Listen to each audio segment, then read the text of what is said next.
यह कहानी है एक बंदर की जो इंसानों की दुनिया में जीते हुए भी उनसे कहीं ज्यादा वफादार और मोहब्बत करने वाला था। किसी गांव में बूढ़ी सकीना अपने शौहर के साथ रहती थी। सकीना की 3 बेटियां थीं। उसका शौहर मदारी था जो बंदर का तमाशा दिखाकर अपना और अपने बीवी बच्चों का पेट पालता था। वह अपने बंदर से बहुत ज्यादा प्यार करता था, बिल्कुल अपने बच्चों की तरह। उसने उस बंदर को छोटे से पाला था। मदारी की बीवी सकीना भी उसे अपना बेटा मानती थी। एक दिन मदारी बंदर को लेकर अपनी रोजी रोटी के लिए दूसरे शहर गया। दूसरे गांव में जब वह तमाशा दिखाकर घर वापस आने लगा तो अचानक उसे दिल का दौरा, हार्ट अटैक पड़ा और वह फौरन जमीन पर गिर गया। बंदर रोता तड़पता और बिलख रहा था, मेरे मालिक को क्या हो गया? लेकिन मदारी तो अब इस दुनिया से जा चुका था। मदारी की बीवी और बेटियों पर तो जैसे कहर टूट पड़ा। उनका रो रो कर बुरा हाल था। बंदर सबको तसल्ली दे रहा था, लेकिन सकीना सबसे ज्यादा परेशान थी। मेरी जवान जहान बेटियां हैं, मैं अब इन्हें कैसे पालूंगी? मेरे तो सर की छत ही ना रही। चलो और कुछ नहीं, इनका बाप अपनी बेटियों के लिए इज्जत से 2 वक्त की रोटी तो लाता था। कुछ दिन बाद सब्र और शुक्र करके सकीना ने फैसला किया कि वह अपने गांव में समोसे बेचेगी और उसका प्यारा बेटा बंदर उसकी मदद करेगा। बंदर सकीना की परेशानी को अच्छी तरह समझ रहा था। उसने सकीना के हाथ पर अपना हाथ रखकर उसे तसल्ली दी। यह इशारा था कि वह एक बेटा बनकर उसका साथ देगा। सकीना ने इधर उधर से कुछ पूंजी जमा की और समोसे बनाने का सामान ले आई। पूरी रात जागकर उसने और बंदर ने समोसे तैयार किए। जब दिन का उजाला फैला तो सकीना ने समोसों का थाल उठाकर बंदर के सिर पर रखा और खुद घर से बाहर निकल आई। उसने अपनी तीसरी बेटी को भी अपने साथ लिया। तीनों बेटियां जवान और खूबसूरत थीं। सकीना, बंदर और उसकी बेटी चलते हुए बाजार तक आए। पूरे रास्ते सकीना समोसों के लिए आवाजें लगाती रही, लेकिन बूढ़ी आवाज में इतना दम कहां था। अलबत्ता उसने एक बात नोट की, लोग समोसों की बजाय उसकी बेटी को घूर घूर कर देख रहे थे। बेटी घबराकर खुद को चादर में छुपाने लगी। कुछ ही देर में कुछ अय्याश नौजवान सकीना के पास जमा हो गए। क्या दाम लगाओगी बुढ़िया? एक लड़के ने आगे बढ़कर कहा। सकीना ने समोसों की कीमत बता दी। तीनों लड़के एक दूसरे के हाथ पर हाथ मारकर जोर जोर से हंसने लगे। अरे बुढ़िया, हम तेरी बेटी का दाम पूछ रहे हैं, इन बेकार समोसों का नहीं जिन्हें इस बंदर ने उठा रखा है। ये समोसे तो इसी बंदर को खिला दे। लड़के ने जबरदस्ती एक समोसा उठाकर बंदर के मुंह में ठूंस दिया और दूसरे ने आगे बढ़कर सकीना की बेटी को पकड़ लिया। सकीना बुरी तरह घबरा गई। उसकी बेटी भी घबराकर चिल्लाने लगी। बंदर को यह सब देखकर शदीद गुस्सा आया। उसने सिर पर रखे समोसों का थाल जमीन पर फेंका और एकदम उन लड़कों पर झपट पड़ा। लड़के बंदर को यूं हमला करते देख घबरा गए। बंदर ने अपने लंबे लंबे नाखूनों से लड़कों को बुरी तरह घायल कर दिया, लेकिन खींचतान में सकीना की बेटी के कपड़े फट गए। वह सख्त शर्मिंदा हो रही थी और बुरी तरह रो रही थी। लोग उनके पास जमा होकर तमाशा देख रहे थे। लड़के जख्मी होकर भाग गए, लेकिन सकीना का दिल चाहता था कि वह अपनी किस्मत पर मातम कर ले। सारे समोसे मिट्टी में लथपथ हो गए थे और लोग उसकी बेटी के फटे हुए कपड़ों की वजह से उसे घूर घूर कर देख रहे थे। अब घर जाना चाहिए, यहां रहकर अब क्या करें? सकीना ने दुखी दिल से सोचा और पलटने लगी, लेकिन उसकी किस्मत बुरी थी। अचानक उसका पांव लड़खड़ाया और वह पीछे की जानिब एक बड़े से गड्ढे में गिर गई। सकीना के हलक से एक कराहती चीख निकली। वह बूढ़ी थी, हड्डियां पहले ही नाजुक थी। गिरने से उसकी टांग की हड्डी चकच गई। बंदर यह सब देखकर बुरी तरह बेचैन हो गया। वह लपक कर कभी गड्ढे में नीचे जाता और सकीना को उठाने की कोशिश करता, तो कभी बाहर आकर लोगों को इशारे से मदद के लिए बुलाता। उसकी आंखों से आंसू बह रहे थे। ऐसा लगता था जैसे वह सचमुच सकीना का सगा बेटा हो, लेकिन कोई भी सकीना की मदद के लिए आगे नहीं बढ़ा। लोग तो बस उसकी बेटी पर निगाहें जमाए खड़े थे। आखिर थक हार कर बंदर खुद ही गड्ढे में उतरा और सकीना को पकड़कर खींच खांच कर बाहर निकाला। सकीना की टांग बुरी तरह जख्मी हो चुकी थी। वह पांव जमीन पर रखती तो कराह उठती। उसी मजमे में एक दरमियानी उम्र का आदमी खड़ा था। वह बड़ी गहरी नजरों से यह सारा माजरा देख रहा था। वह अचानक आगे बढ़ा और बोला, रुक जाओ ए बंदर, तुम इस औरत को लेकर कहां जाओगे? बंदर जो सकीना को उठाने की कोशिश में हलकान हुआ जा रहा था, हांफने लगा। उसने इशारे से उस आदमी को बताया कि उनका घर कुछ ही दूरी पर है।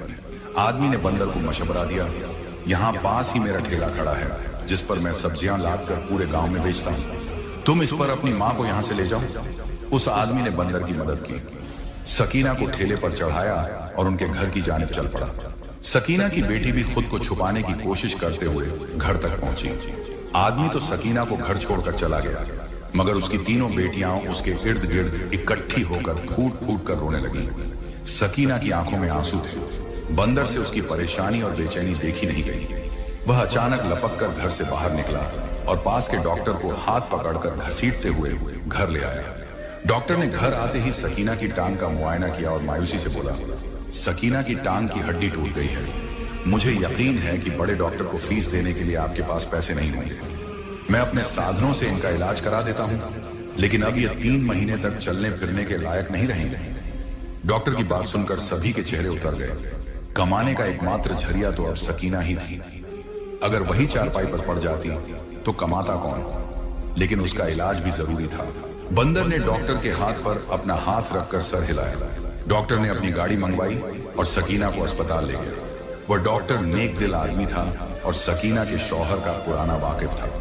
उसने अपनी जेब से ही सकीना की मरहम पट्टी करवा दी। सकीना प्लास्टर छड़वाकर वापस आई तो चारपाई की होकर रह गई। घर में बैठी जवान बेटियों का बोझ और दिन रात के फाकों ने उसकी सेहत तेजी से गिरानी शुरू कर दी। बंदर यह सब खामोशी से देखता रहा, मगर कुछ न कर सका। आखिर एक दिन उसके सब्र का पैमाना लबरेज हो गया। जो समोसे अम्मा सकीना ने बनाकर बेचने थे, अब वह मैं बेचूंगा। बंदर ने दिल ही दिल में अहद किया और लपक कर किचन में जा पहुंचा। समोसे बनाने का सामान पड़ा हुआ था। किस्मत अच्छी थी, लिहाजा उसने जल्दी जल्दी समोसे बनाना शुरू कर दिए। तमाम रात जागकर वह समोसे बनाता रहा। सुबह के करीब जब उसके समोसे तैयार हुए तो वह जल्दी से उनका थाल सजाकर घर से बाहर निकल गया। घर से बाहर निकलने से पहले उसने इशारे से सकीना की तीनों बेटियों को मना किया कि बिला जरूरत घर से बाहर ना निकलना। थाल उठाकर जब वह गली में निकला तो बच्चे उसे देखकर जोर जोर से हंसने लगे। अरे वो देखो, बंदर आज एक नया तमाशा दिखा रहा है, आओ इसकी दुम खींचते हैं। बच्चों ने एक दूसरे से कहा। बंदर घबरा गया। बच्चों ने उसे चारों तरफ से घेर लिया। वह एक तरफ हटता तो दूसरा बच्चा उसकी दुम पकड़ने की कोशिश करता। खुद को बचाता तो समोसे गिरने लगते। वह परेशान हो गया। आखिर उसने समोसों का थाल जमीन पर रखा और जोर से दौड़ लगाकर बच्चों को डराने लगा। बच्चे घबराकर दूर भाग गए। बंदर इतनी सी कोशिश में हांफ गया था। उसने समोसों का थाल फिर से उठाया और गली गली फिरता हुआ आवाजें देने लगा। लोग उसकी आवाज सुनते तो मुड़कर दिलचस्पी से उसे देखने लगते। अरे ये देखो, ये कैसा बंदर है जो सर पर समोसे रखकर बेच रहा है। लोग रुक रुक कर तमाशा देखने लगते, मगर कोई समोसे खरीदने पर तैयार न था। एक बच्ची ने समोसे देखकर अपने बाप से जिद की, अब्बू मुझे यह वाला समोसा खाना है जो ये बंदर बेच रहा है। बच्ची ने कहा तो बंदर ने झट से थाल में से समोसा उठाकर बच्चे की तरफ बढ़ा दिया, लेकिन वो आदमी उछलकर 2 कदम पीछे हट गया। हाय, किस कदर गंदा बंदर है, हटाओ, पीछे करो अपना ये समोसा। ना जाने कैसे गंदे हाथों से बनाकर लाया है, मुझे घिन आ रही है। भला जानवरों के हाथों से बनी चीज कौन खाएगा? आदमी ने बंदर को हिकारत से देखा और उसे दूर भगा दिया। घबराकर बंदर ने थाल उठाया और गलियों में घूमता रहा, मगर कोई भी खरीदार ना मिला। उसकी आंखों में आंसू आ गए। दोपहर सिर पर आ चुकी थी और अभी तक उसका एक भी समोसा नहीं बिका था। थक हार कर वह बड़े बाजार में निकला। यहाँ कल ही तो वह सकीना के साथ आया था। बाजार में फिरते फिरते वह ग्राहक ढूंढने लगा, मगर कोई उसके समोसे ना खरीदता, बल्कि लोग उसे हंसी का पात्र बना रहे थे और दूर भगा देते थे। शाम ढलने लगी। थक हार कर बंदर समोसों का थाल जमीन पर रखकर एक पत्थर के ऊपर बैठ गया। उसकी आंखों से आंसू बहने लगे। आज अगर समोसे ना बिके तो घर में पकाने के लिए भी कुछ ना होगा। अम्मा और बहनें भूखे सोएंगी। यह ख्याल बंदर को चैन ना लेने देता था। वह जानता था कि सकीना का कोई बेटा नहीं और ऐसे मुश्किल वक्त में सिर्फ वही था जो उनका सहारा बन सकता था। बंदर अपनी ही सोचों में गुम था जब अचानक वह चौकन्ना हो गया। कोई उसके सामने खड़ा उसे दिलचस्पी भरी निगाहों से देख रहा था। कौन हो तुम और ये समोसे उठाकर क्यों घूम रहे हो? किसी मदारी के पास से भाग निकले हो? एक आला किस्म का लिबास पहने शख्स उसके सामने खड़ा था। चेहरे से अंदाजा होता था कि वह बड़ा मालदार आदमी है। बंदर ने झट से समोसों का थाल उसके सामने किया और इशारे से बताने लगा, समोसे खरीद लो, घर में खाने को कुछ नहीं है। आदमी की दिलचस्पी और बढ़ गई। लगता है कि तुम कमाई करने के इरादे से निकले हो, मुझे बताओ क्या बात है। उसकी दिलचस्पी देखते हुए बंदर ने इशारों से ही उसे अपने घर के बारे में बताया। आदमी एकदम मुस्कुरा उठा, अरे वाह, तुम तो बड़े कमाल के हो। तुम ऐसा करो, ये सारे समोसे उठाकर मेरी दुकान पर ले चलो। मैं एक मिठाई वाला हूँ और मुझे रोजाना समोसों की जरूरत होती है। तुम्हारे समोसे देखने में तो बहुत अच्छे लग रहे हैं। आदमी ने एक समोसा उठाया और मुंह में डालकर छका। उसके चेहरे के हाव भाव ही बदल गए। वाह, ये तो बड़ा मजेदार है, मैं ये सारे समोसे खरीद लूंगा। आदमी ने जल्दी से जेब से रकम निकाली और बंदर की जानिब बढ़ा दी। बंदर की आंखें हैरत से फैल गईं। उसने सारे समोसे लपक कर उस सेठ की दुकान तक पहुंचा दिया। सेठ ने उससे पक्का मुआहिदा कर लिया, अब तुम रोजाना मेरी दुकान पर समोसे दे जाया करो, मैं तुम्हें बदले में रकम दिया करूंगा। बंदर के लिए यह बेहद खुशी की बात थी।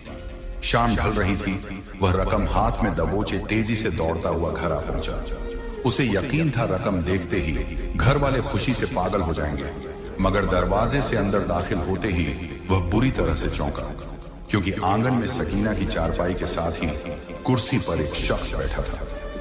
यह शख्स कोई और नहीं बल्कि वही था जिसने कल अपनी ठेली पर डालकर सकीना को घर पहुंचाया था।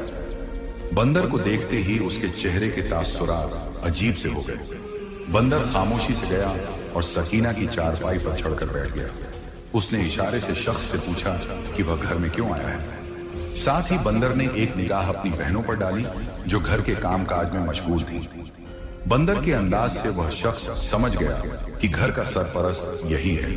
वह आगे होकर बोला, मैं सकीना से शादी करना चाहता हूँ। ये औरत मुझे पसंद आई है। अरसा हुआ मेरी बीवी का इंतकाल हो चुका है। मेरी कोई औलाद नहीं। इन लड़कियों की सूरत में मुझे बेटियां मिल जाएंगी और मेरे तन्हा दिनों का कोई साथी हो जाएगा। बंदर पर यह अल्फाज पहाड़ बनकर टूटे। उसने पलटकर सकीना को देखा तो उसके चेहरे पर रजामंदी नजर आई।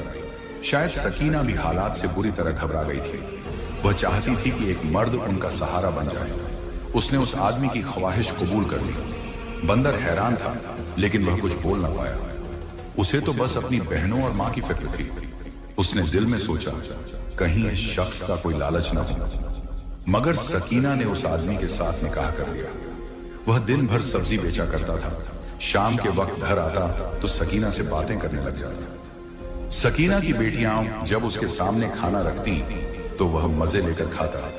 चंद दिन तो बड़े अच्छे गुजरे। बंदर भी रोज समोसे मिठाई वाले की दुकान पर पहुंचाने लगा और उसे अच्छी आमदनी होने लगी। एक रोज वह जरा जल्दी घर आया। दरवाजे से अंदर दाखिल हुआ तो उसकी निगाह सामने पड़ी, जहां उसकी बहनों का कमरा था। सकीना का नया शौहर फरदोस दरवाजे में खड़ा अंदर झांक रहा था। ये यहां पर क्यों खड़ा है? बंदर के जहन में सवाल आया। वह लपक कर आगे आया और हल्के से एक चीख जैसी आवाज निकाली। वह आदमी बुरी तरह से हड़बड़ाकर पलटा। बंदर को देखते ही उसके चेहरे का रंग उड़ गया और वह लपक कर घर से बाहर निकल गया। बंदर को शदीद गुस्सा आया। यह देखने के लिए वह आदमी वहां क्यों खड़ा था। बंदर दबे कदमों से दरवाजे तक आया। उसने हल्का सा दरवाजा खोलकर देखा और उसके रोंगटे खड़े हो गए, क्योंकि अंदर चारपाई पर उसकी बहनें सो रही थीं। सोने की वजह से उनका लिबास बेतरतीब था और कोई भी मर्द उनकी तरफ गलत नीयत से देख सकता था। बंदर का खून खोलने लगा। उसे यकीन हो गया कि यह शख्स उसकी बहनों पर बुरी नजर रखता है। वह सकीना के कमरे में गया, जहां वह अपनी दवाइयां ले रही थी। बंदर ने सोचा कि मौका अच्छा है, उसे बात कर लेनी चाहिए। उसने इशारे से सकीना को बताया कि वह आदमी वहां क्या कर रहा था। सकीना पहले तो हैरान हुई, फिर उसे बहुत गुस्सा आया। तू हद से ज्यादा शक्की हो गया है। तुझे इंसानों वाली कोई बात भी याद नहीं। ऐसा नहीं है, वो उन्हें अपनी बेटियों की तरह समझता है। शायद कोई जरूरत होगी इसलिए अंदर देख रहा होगा। सकीना ने बंदर को झिड़क दिया। वह अपने नए शौहर पर बहुत भरोसा करने लगी थी। बंदर बुझी हुई दिल से घर से बाहर निकल आया, लेकिन अब उसने पक्का इरादा कर लिया कि वह हर वक्त फरदोस पर नजर रखेगा। फरदोस ठेला लेकर जाता तो शाम गए ही वापस आता। बंदर की पूरी कोशिश होती कि उसके आने से पहले वह घर में पहुंच जाए। फरदोस भी जब घर में बंदर को घूमते फिरते देखता तो उसका मुंह कड़वा हो जाता। बंदर की अब पूरी कोशिश थी कि वह जल्द से जल्द अपनी बहनों के रिश्ते ढूंढकर उनकी शादियां करवा ले। उस दिन बंदर समोसे का थाल लेकर मिठाई वाले की दुकान पर पहुंचा तो वहां एक खूबसूरत सा नौजवान खड़ा था।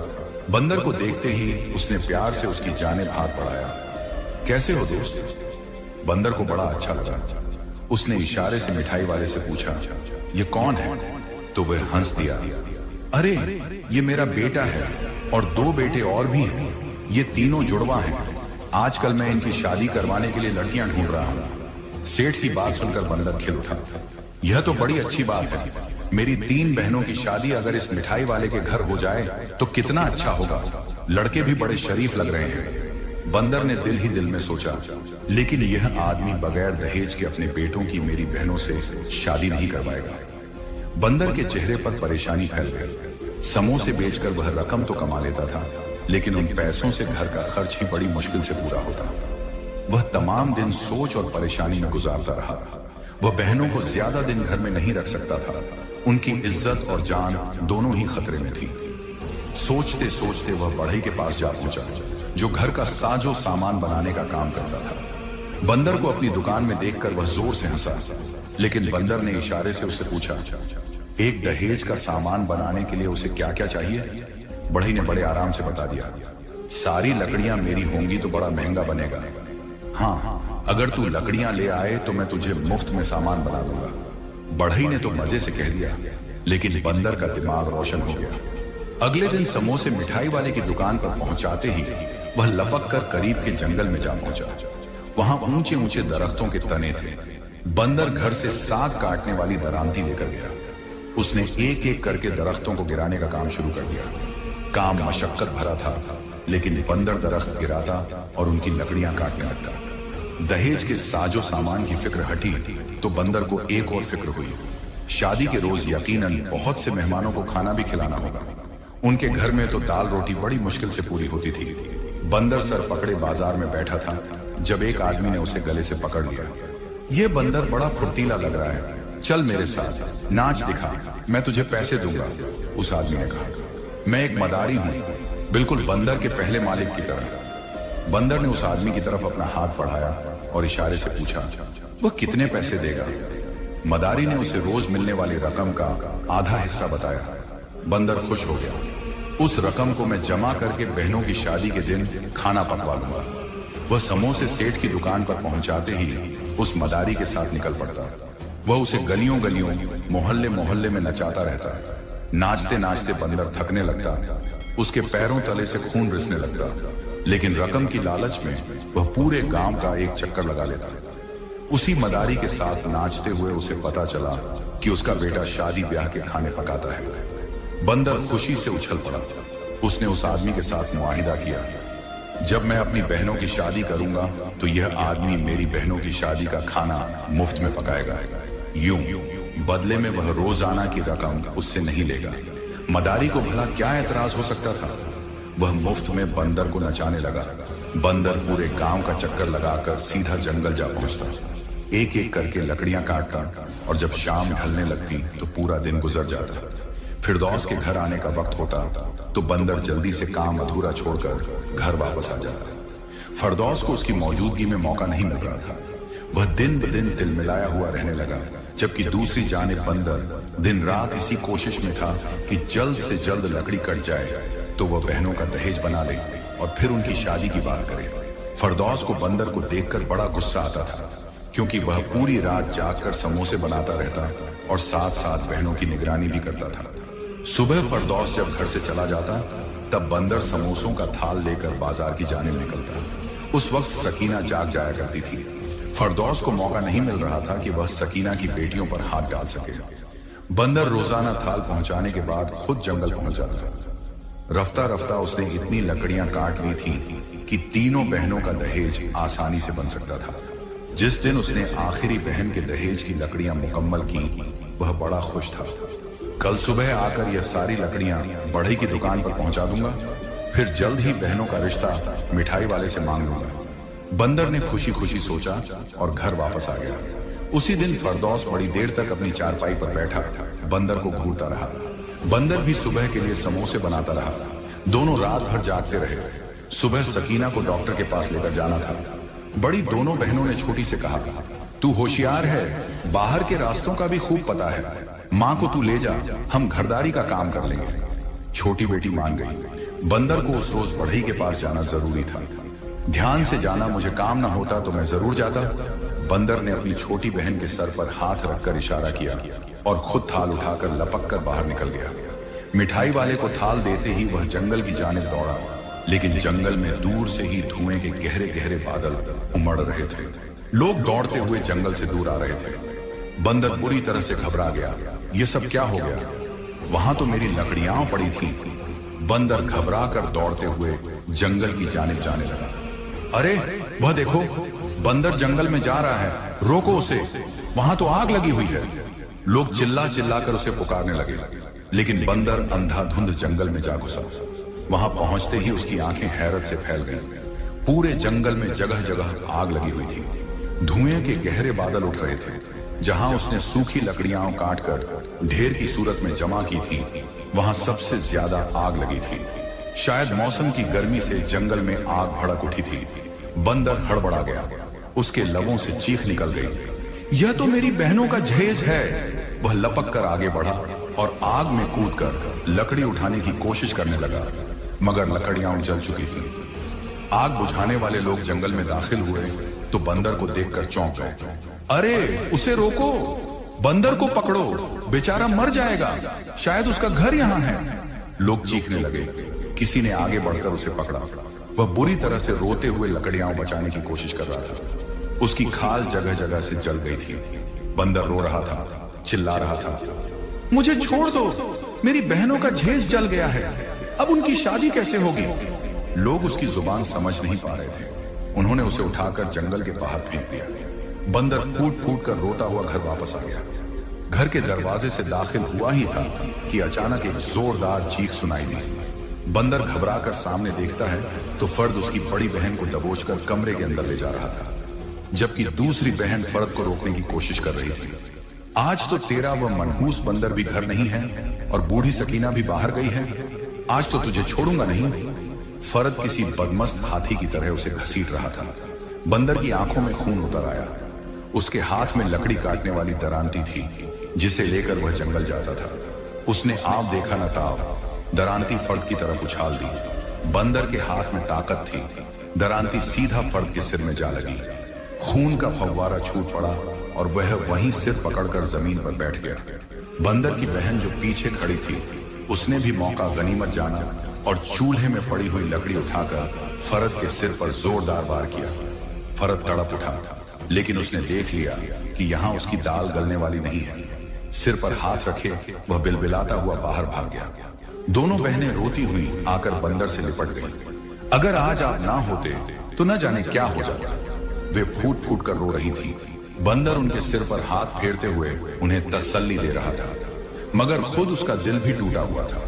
कुछ देर बाद सकीना और छोटी बहन आ गई। उन्होंने जब घर का मंजर देखा तो हैरान रह गई। बेटियों ने रोते हुए सकीना को सारी बात बताई।